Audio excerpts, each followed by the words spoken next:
Hi everyone, and welcome to another edition of this week's newsletter with myself, Laurence.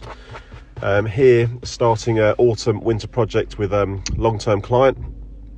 Again, just sort of evaluating where we're at and seeing where we want to be, certainly by the start of next season, but still plenty to play for during the autumn and winter period. But it gives you time to reflect, have a good re-evaluation, see what swing changes possibly need to take place to be more in control of ball flight and obviously score better for the following or for the next season, certainly. So image here on the left hand side, again, part of the ball flight sort of stuff we were looking at was a slight sort of pull cutty bias, and what we saw was a bit of a lifting motion with not much depth. So where the hips are quite limited in what they do, but pulling the arms up in a way where it was still very neutral on the way down. And what I mean by that is the club pulled back on the same line, and you can see from an impact on the net, you can see the ball just starting a little bit left of target line, but equally ball was moving back nice. You can see the sort of yellow line popping up there on the simulation screen. It was resulting in a nice tidy cut. But what this player wanted to see, certainly up the top end of the bag, when moving into sort of sixes, fives and fours, just a little bit more flight. When you're starting to swing slightly across the line and quite a bit down, ball's not getting up to a peak height where you can control that golf ball. So on the image on the right hand side, we just talked about setup and how setup can influence swing shape. And this sort of disguised the myth about where quite a lot of clients I see get very anal about where the feet are aiming, which I'll just show you now.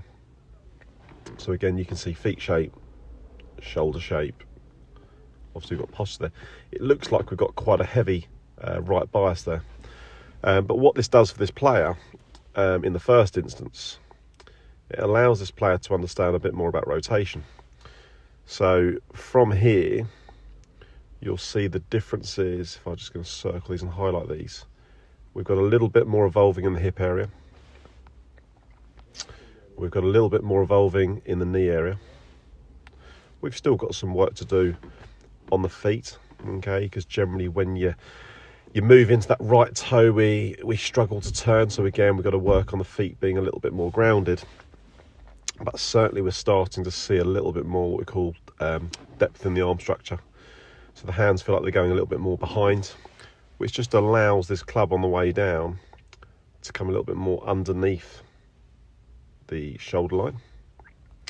Whereas over here, we're a little bit more on top of the shoulder line, resulting in impact with the ball. You can see impacting right into the middle of the screen here, first the left-hand image. And again, you can see from movement patterns here, I really liked the movement through the golf ball.